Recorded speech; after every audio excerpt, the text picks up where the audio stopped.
Good evening, and welcome to the Phantasmagorium. I am your host, the Creeper of Channel X. Tonight, we bring you part 5 of the Midnight Paper series. Before we begin, please remember to hit subscribe and the bell so you will receive notification when Channel X uploads new episodes. And if you enjoy the stories, please click the thumbs up on the video. Now, please enjoy. There's a strange newspaper that's only delivered at midnight. Part 5.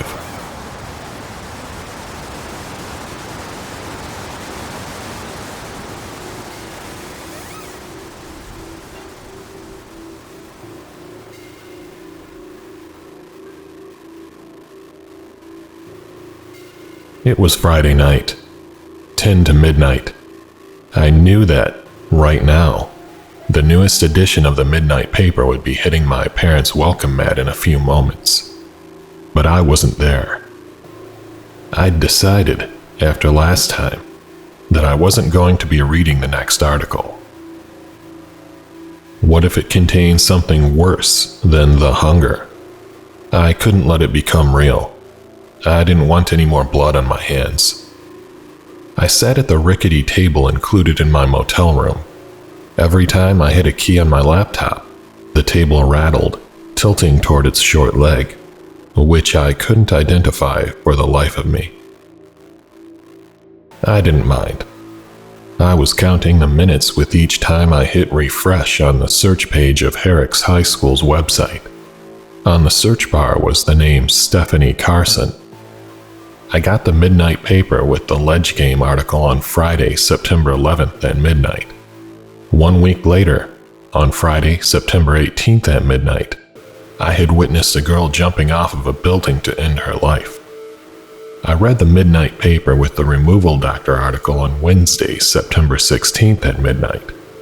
1 week later, on Wednesday, September 22nd at midnight, I had first heard about the Removal Doctor on the local news. That means that it takes 1 week between getting a Midnight Paper and the article in it becoming true. If I was right, that night, at midnight, Stephanie Carson would become real. She'd suddenly appear in the Herrick's High School website as if she was always enrolled there. No memorial service. No news about a tribute or a plaque going up in her honor. Just a page or two about the school's most gifted student.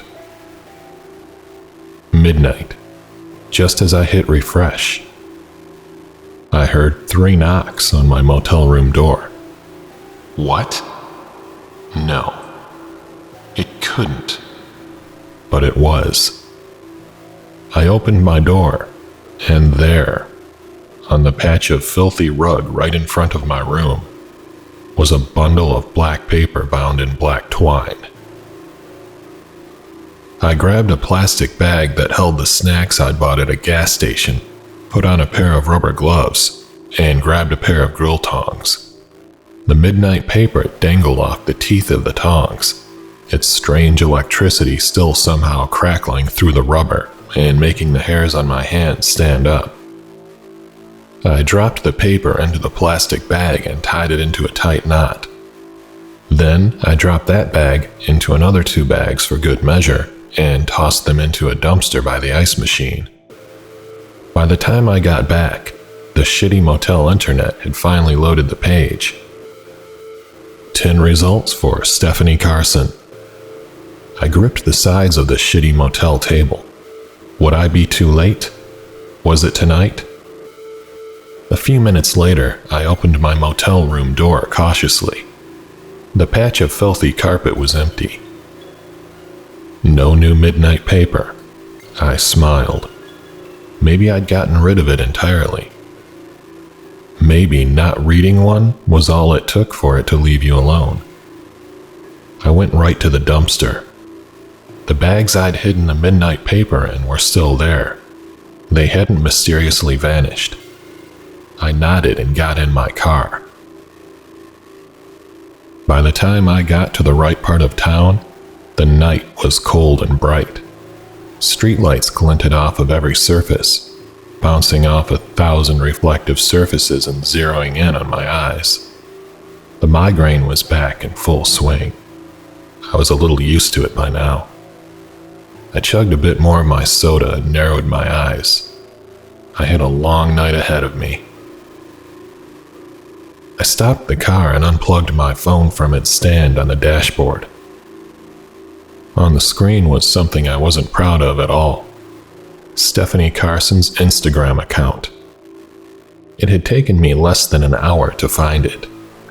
I won't write it here, but her username was a simple combination of her name and her volleyball jersey number. It wasn't set to private either. A little scrolling had led me to a photo of Stephanie and her friends in front of a house that could only be described as excessive. It was as close to Cinderella's castle as you could get while still being attached to a sidewalk. I didn't know the exact address, but there was a photo of her in front of a street sign with the same group of friends, wearing the same clothes as before.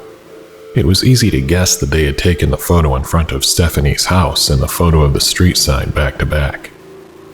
The same street sign was in front of me now, and a few feet away from it was Cinderella's castle itself. And one of the lights upstairs was on. I walked around the block more than a few times, trying to get my story straight. I had to warn Stephanie about Mark Bailey, who she already knew about. But then she'd ask me how I knew what I did, and I was still working that part out. I could show her my posts on here, but knocking on a girl's door and telling her that I posted on Reddit about her murder? Yeah, no. I'd be in a straitjacket before morning. Whatever. I didn't need to make sense. I didn't even need to tell her about the posts. I could simply knock on her door and tell her that I'd driven by and seen a strange man peering through her windows. She'd think I spotted Bailey and would probably call the cops on him. Problem solved. Then why not call the cops myself? Because they'd ask questions. But she would too. I sighed. There was seemingly no way to do this without looking as creepy as Mark Bailey himself. I walked up to the front door, held my breath, and knocked.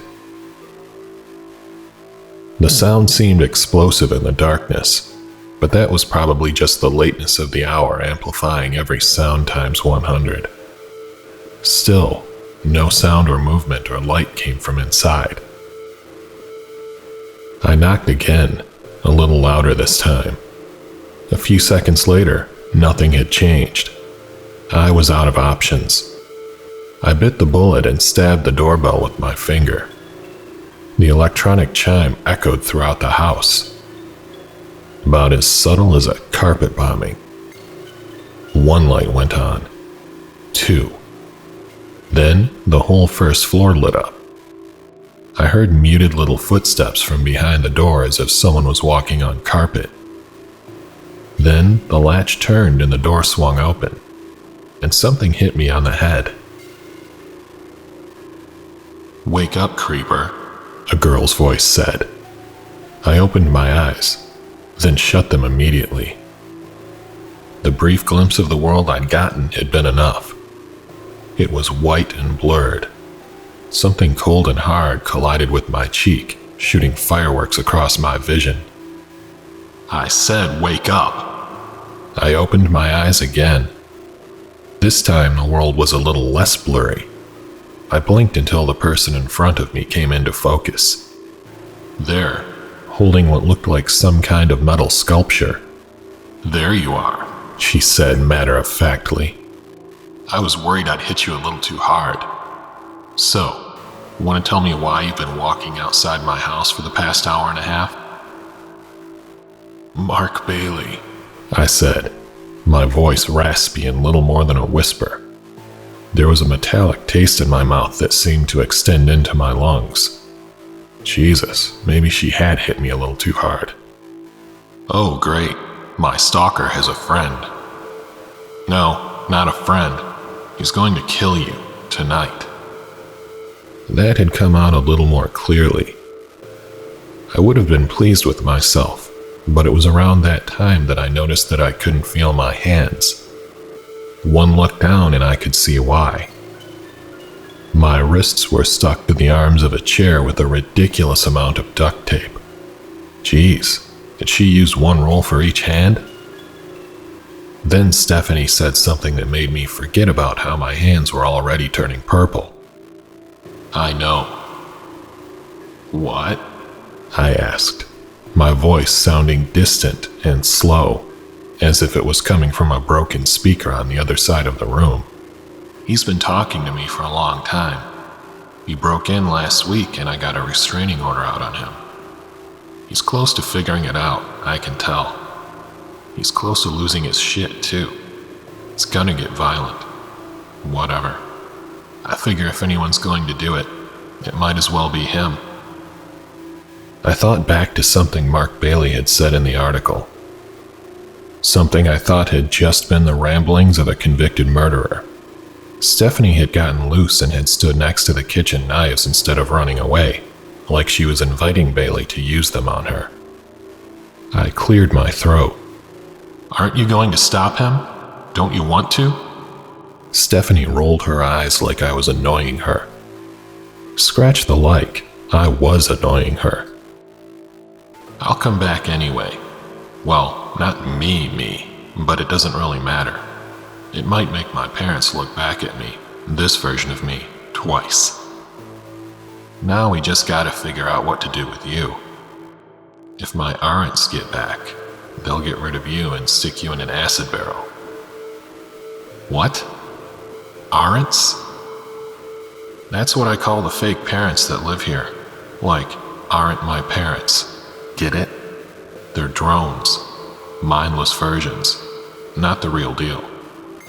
Do I have to explain everything to you? So if I cut you loose, will you leave quietly? But what about Mark? Oh, fuck Mark Bailey. What does it even matter?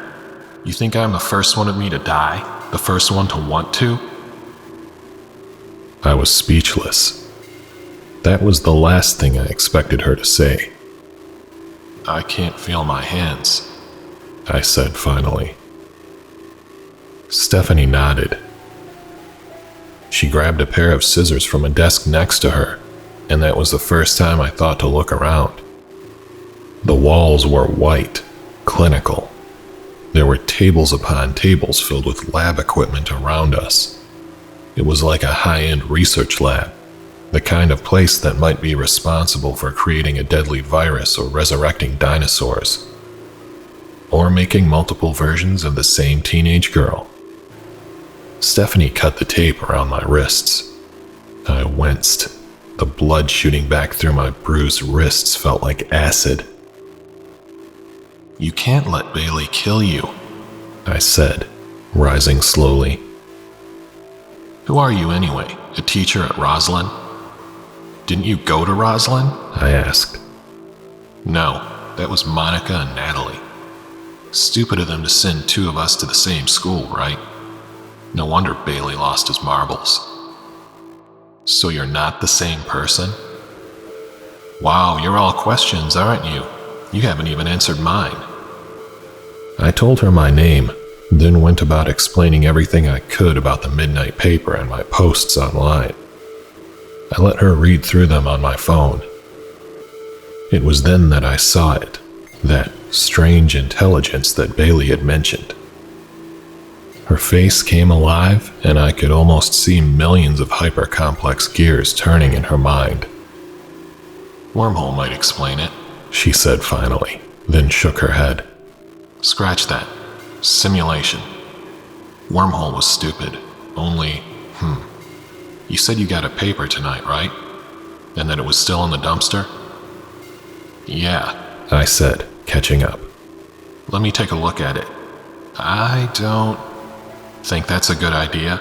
Neither was touching the fucking thing, breathing its fumes, or trying to burn it, Stephanie said. Yeah, I guess you have a point.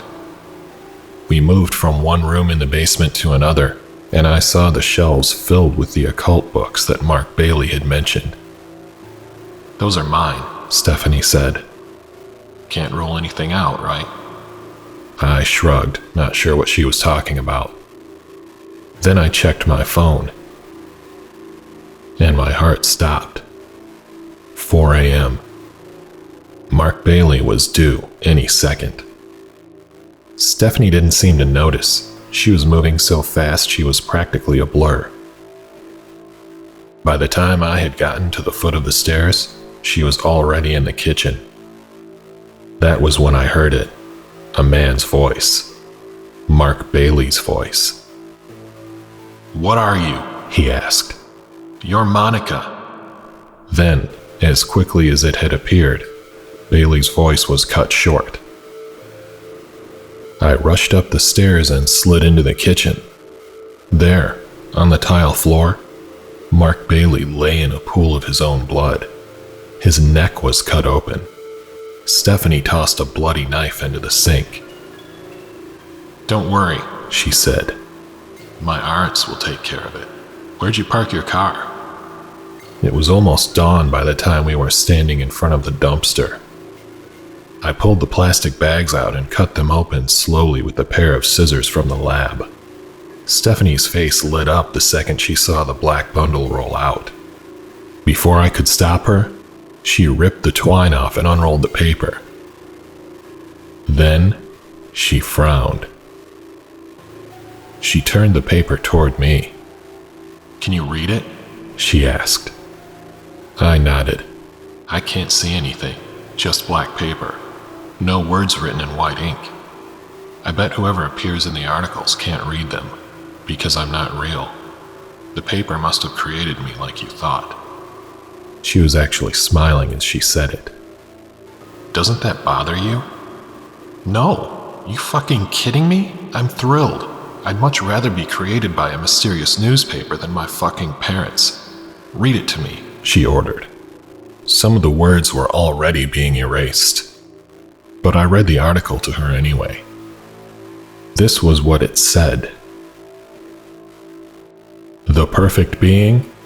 Experts call aerial phenomenon easy to explain. It's only been 2 days, but the residents of a small town in upstate New York have already grown accustomed to it. There's a strange shape in the sky that isn't going away, and it looks like a person. The event began sometime after dawn on morning. It's now, and the clouds aren't going anywhere. It's not just a shape, says a lifelong resident of.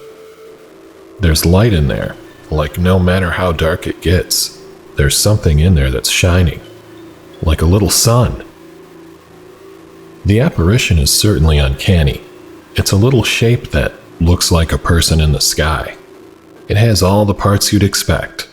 A head, 2 arms, complete with their hands, and 2 legs, plus their feet. The arms and legs are pointed at an angle so that they make an X shape. It looks like the Da Vinci Man, one woman said. She's not the only one. Many people have drawn the comparison between the man-shaped object and Da Vinci's iconic Vitruvian Man. If this was only an oddly shaped object, it wouldn't have made as big of an impact on the residents. Indeed, there's a strange glow to it, as if it reflects the sunlight in such a way that the entire human shape is lit up at once.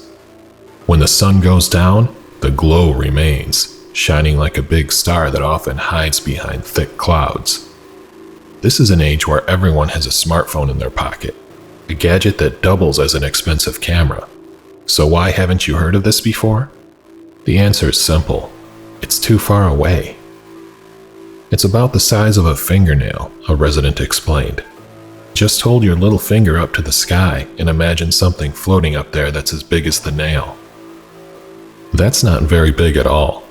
A photography expert explained that most phone cameras aren't particularly good at taking photos of something that small at a distance, especially against a bright sky. As a result, most of the images that have made their way to social media show a blurry speck against a blazing white sky. At night, the results are even worse, at best capturing a circle of light. At worst, simply showing a dark sky. Meteorologists, astronomers, and aficionados of aerial phenomena have indeed regarded the apparition as a trick of the light. "I think it's a kite," said a local man who owns a high-end telescope. "Some kind of man-shaped kite that someone let go of, maybe as a prank." A meteorologist stated that, "It's easy to explain. Could be any number of things ranging from drones to homemade balloons. It's nothing natural though. Certainly not a meteor, and definitely not a sign of the end times." So how exactly did this apparition become known as the perfect being? A local news station was interviewing a group of onlookers when they were approached by a strange man. "There was something off about him for sure," stated a veteran field reporter who isn't shaken up by weirdos. "He just walked up to the camera when we were interviewing another eyewitness and saying that he made it and that it's the perfect being. A weirdo. A kook. We get too many to count. But it caught on, mostly because people were making fun of the guy." The strange aerial phenomenon known as the perfect being still hasn't disappeared from the sky. Far from it. It's actually gotten a little bigger. "It's like it's getting closer," said another resident. "Dropping down slowly, like it's falling." Some residents have taken it upon themselves to study this steady rate of decline in a scientific manner. "If it keeps dropping at its current rate, it'll be down in about a week," says a young girl who looks about as serious as someone working for NASA. "It won't drop here. It'll drop the next town over. We'll just have to wait and see if this amateur astrologer is right on the money." When I was done reading, Stephanie was smiling again. "What does it mean?" I asked, already getting used to relying on her superior intelligence. "Nothing much. Just that we've got a doctor's appointment," she said.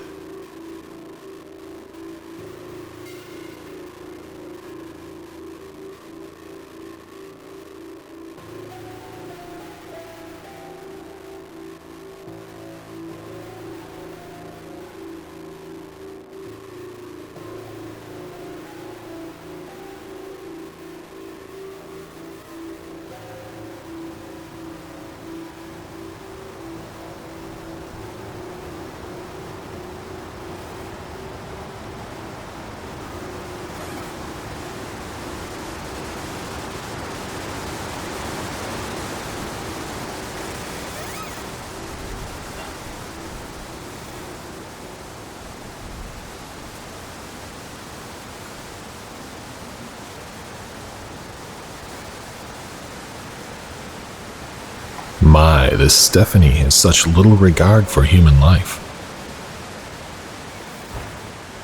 Even her own.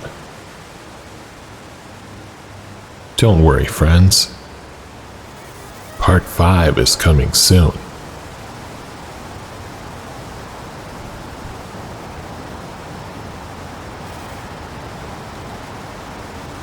Until next time. Try not to stare at the man in the sky.